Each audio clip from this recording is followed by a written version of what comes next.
महाराष्ट्र के नागपुर में सोमवार देर रात 10 से साढ़े 10 बजे के आसपास एक ऐसी हिंसा भड़क उठी जो एक बड़े दंगे के रूप में आगे बढ़ सकती थी। हालांकि किसी प्रकार से हालात काबू में पुलिस वालों ने कर लिए, लेकिन इसे साजिश कहा जाए तो वो कतई अनुचित नहीं हो सकता, क्योंकि इसकी कथा 2 से 3 हफ्तों से पहले से लिखी जा रही थी। हाल ही में एक मूवी आई थी जिसका नाम था छावा, शायद आप सबने देखी भी होगी। इसको लेकर खूब कहानियां गढ़ी गई, इसे लेकर तमाम तरीके से रिएक्शंस आए। पॉलिटिकल पार्टियां खासकर महाराष्ट्र से जुड़ी हुई, जिनमें बीजेपी, कांग्रेस, समाजवादी पार्टी और AIMIM, ऐसी पार्टियां लगातार इसको लेकर अपने तरफ से अजीबोगरीब बयान, जिन्हें कह ले, यानी ऐसे बयान जिनकी कोई जरूरत नहीं थी। एक मूवी को मूवी की तरह देखना था, लेकिन जो मूवी बनाने वाले थे उन लोगों ने भी उसमें बता दिया था कि कुछ ऐसी चीजें हैं जिनका कोई ताल्लुक नहीं है असल कहानी से, कुछ इधर उधर हो सकता है। यह सब कुछ गढ़ने के बाद जो पिक्चर वाले थे वो अपनी कमाई करके इतर चले गए, लेकिन जो पिक्चर देखने वाले थे वो देखने के बाद एक दूसरे से जबरदस्त तरीके से भिड़ गए। भिड़ाने वाली पार्टियां जो अब आ रही हैं और बयान दे रही हैं कि जरा थम जाइए, हिंदू मुस्लिम भाई भाई बन जाइए, क्योंकि हमारा काम अब लगभग खत्म हो गया है, या फिर जिस तरीके से वो चाहते थे उस तरीके से ये दंगा रूप नहीं ले पाया। नमस्कार, मेरा नाम है दिव्यांशु। क्राइम कथा का आज का एक नया एपिसोड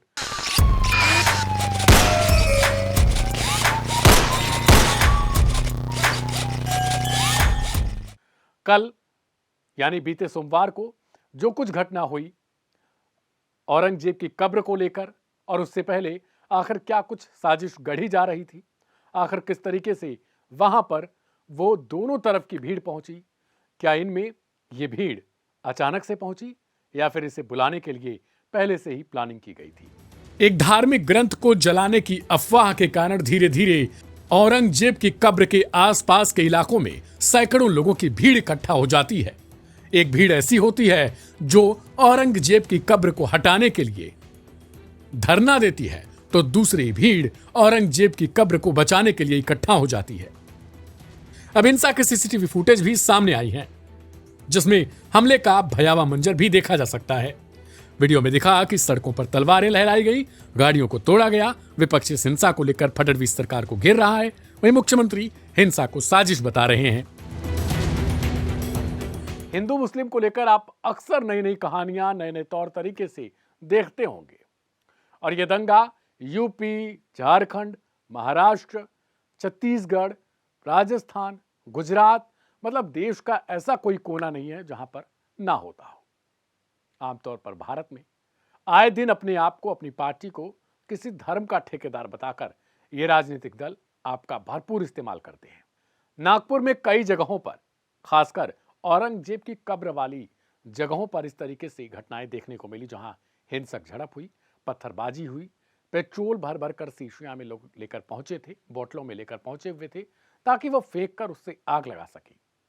इनमें तकरीबन 25 बाइक, 3 कार, 2 JCB, ये सब आग के हवाले कर दी गई।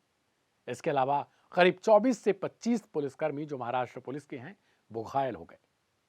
इनमें बहुत ज्यादा लोग क्रिटिकल सिचुएशन में भी हैं। लेकिन इससे पहले आखिर ये भीड़ अचानक से पहुंच कैसे जाती है? जो युवा पढ़ने लिखने की उम्र में लाठी, डंडे, बोतल में भरे हुए पेट्रोल, ईंट, पत्थर चलाते हैं, उन्हें मजबूर कैसे किया जाता है? वर्तमान में जो अपराधी हैं, वो रेपिस्ट हों, बच्चे से बलात्कार करने वाले हों, दुष्कर्म करने वाले इत्यादि के अलावा चोर, डकैत, लुटेरे, हत्यारे, इन सबको सजा न दिला पाने में जो सरकारें सक्षम नहीं हैं, वो हजारों साल, 100 साल, 500 साल पहले हुई घटनाओं में नए नए तौर तरीके ढूंढती हैं, नई नई कहानियां ढूंढती हैं, और फिर उन्हें सजा दिलाने का काम करती हैं, भले वो कुछ कर ना सके। कुछ यही हाल महाराष्ट्र में है। सरकार है मुख्यमंत्री देवेंद्र फडणवीस की, CM है वो बीजेपी से। हाल ही में एक मूवी आई थी छावा, जिसे देखने वो खुद अपने तमाम MLA के साथ बैठे थे। सबसे पहले शुरुआत दिखाते हैं आपको होती कैसे है। मुख्यमंत्री का पहले ये बयान सुनिए छावा मूवी को लेकर। कि एक बहुत सुंदर मूवी ये बनाई गई है हमारी सहयोगी मंत्री अदिति तटकरे, इन्होंने आज ये स्क्रीनिंग रखी है सारे एमएलएस और एमएलसीज के लिए।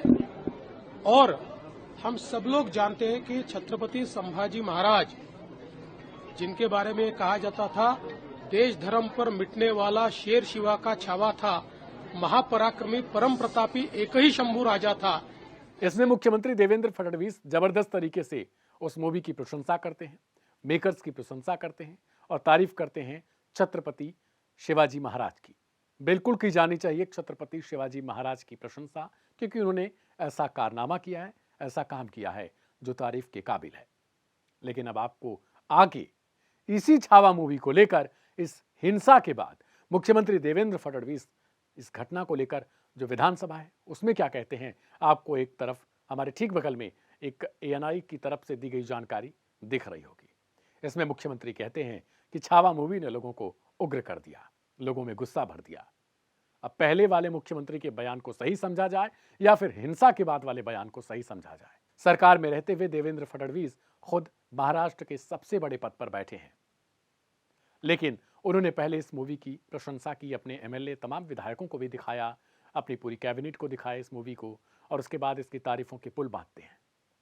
लेकिन बाद में जब घटना हो जाती है तब वे कहते हैं कि इसी मूवी ने लोगों के अंदर गुस्सा भरा था। तो सच कौन सा है? क्या पहले से यह अंदेशा नहीं था कि इस तरीके की जो मूवी है वो कहीं ना कहीं हिंसा को बढ़ाएंगी? क्या ऐसी पिक्चरें, ऐसी तस्वीरें, ऐसी चीजें इस समाज में किसी और तरीके की विसंगतियां नहीं भरती हैं? क्या लोगों के अंदर आक्रोश भरने के लिए ही जानबूझकर ऐसी मूवी बनाई जाती है? खैर, आगे बढ़ते हैं। जो पेट्रोल बोतलों में भरकर लाई गई थी, जिन चीजों के साथ जो दूसरे पक्ष के लोग हैं वो पहुंचे थे, क्या उन्हें भी पहले से तैयार किया गया था? हो सकता है आप हिंदू धर्म से बिलोंग करते हो सकता है आप मुस्लिम धर्म से बिलोंग करते हो। आपको मेरी बातें कड़वी लग सकती हैं, जहां पर आपके लायक मैं शब्द नहीं बोल रहा हूंगा, लेकिन असल में सोचिए कि आपके घरों के बच्चे, आपके घरों के यूथ यानी युवा, जिन्हें पढ़ाई, नौकरी, बेरोजगारी, जो तमाम ऐसे मुद्दे हैं जो फिलहाल चल रहे हैं, उन सब से ध्यान भटकाने के लिए इन तरीके की कारनामों को इजाद किया जाता है। आपको जानबूझकर इसमें भेजा जाता है, आपको जानबूझकर बुलाया जाता है, अरे तुम्हारे धर्म के ये नेता, तुम्हारे धर्म के 100 साल पहले वाले ये व्यक्ति, तुम्हारे धर्म के 200 साल पहले वाले व्यक्ति खतरे में है। औरंगजेब की कब्र को लेकर आखिर इस बवाल की जरूरत क्या है? आखिर सपा के नेता अबू आजमी की तरफ से जब तारीफ किया जाता है तो क्या सोच समझकर तारीफ की जाती है, या जानबूझकर पहले से ही इसे रचा जाता है, या फिर कैमरे के पीछे वाले ये नेता खुद मिलीभगत करके इन चीजों को एक तरीके से ड्रामा करते हैं? अब सुनवाते हैं अबू आजमी के उस बयान को, जब वो ये पूरी घटना होने के बाद देते हैं।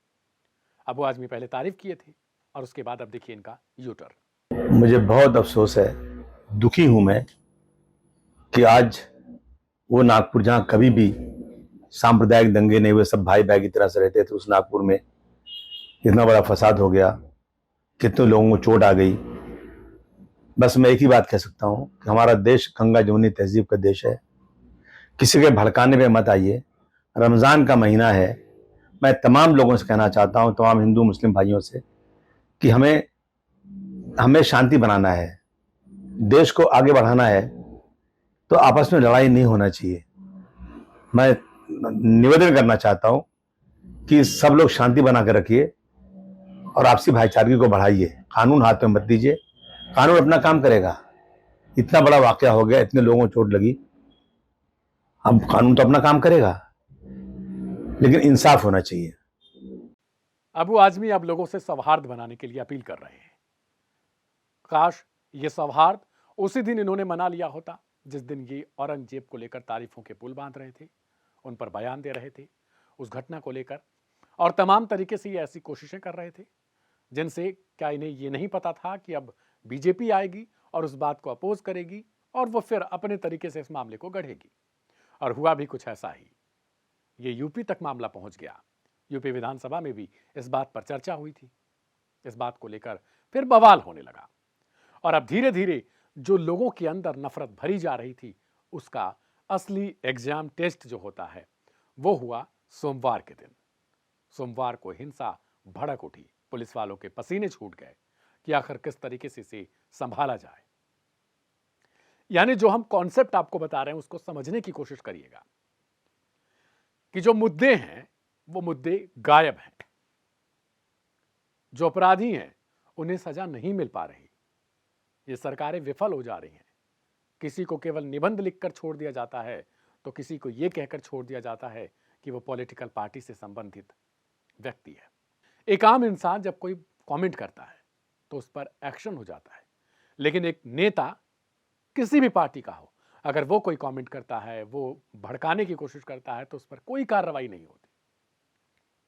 ये देश की सियासत है जहां पर सिर्फ आम इंसानों का इस्तेमाल किया जाता है। आप हिंदू हो या मुस्लिम हो, अगर आप ये सोचकर चल रहे हैं कि यह सरकार हिंदुओं के साथ खड़ी है तब भी आप गलत हैं। अगर आप ये सोच रहे हैं कि यह सरकार मुस्लिमों के साथ खड़ी है तब भी आप गलत हैं, क्योंकि असल में कोई सरकार किसी के साथ खड़ी नहीं है। वो सरकार केवल संविधान के साथ खड़ी हो सकती है। हाँ, हो सकता है कि उसमें शामिल नेता अपनी तरीके से कमेंट करके, अपने तरीके की चीजों को करके आपका इस्तेमाल कर रहे हो, और ठीक यही हो भी रहा है। ना आपको इन चीजों से कुछ मिलने वाला है, ना ये चीजें हटने के बाद आपको कुछ मिल सकता है। आपको मिलेगा सिर्फ तो आपके अपनों से, आपकी पढ़ाई से, आपकी जिम्मेदारी से, आपकी नौकरी से और आपके द्वारा अर्जित किए गए उस धन से। तो हमारी आज के इस एपिसोड के साथ आप सभी से एक ही गुजारिश है कि ऐसी चीजों में भाग ना लें, ऐसी चीजों से अपने आप को दूर रखें। लाठी, डंडे, पत्थर, ईंट या फिर पेट्रोल जो बोतलों में भरकर आरोप लगाया जा रहा कि लाया गया था, इन सब से ना ही आपका भविष्य सुधरेगा और ना ही औरंगजेब की कब्र हटाने से या फिर औरंगजेब की कब्र बचाने से आपके लिए कुछ होगा तो वह आपके अपने या फिर आप खुद कर सकते हैं। मेरा नाम है दिव्यांशु, क्राइम कथा के इस एपिसोड के साथ आज लेंगे यही विराम। कल मिलेंगे फिर नई घटना के साथ, नई कहानी के साथ। तब तक के लिए दीजिए इजाजत। नमस्कार।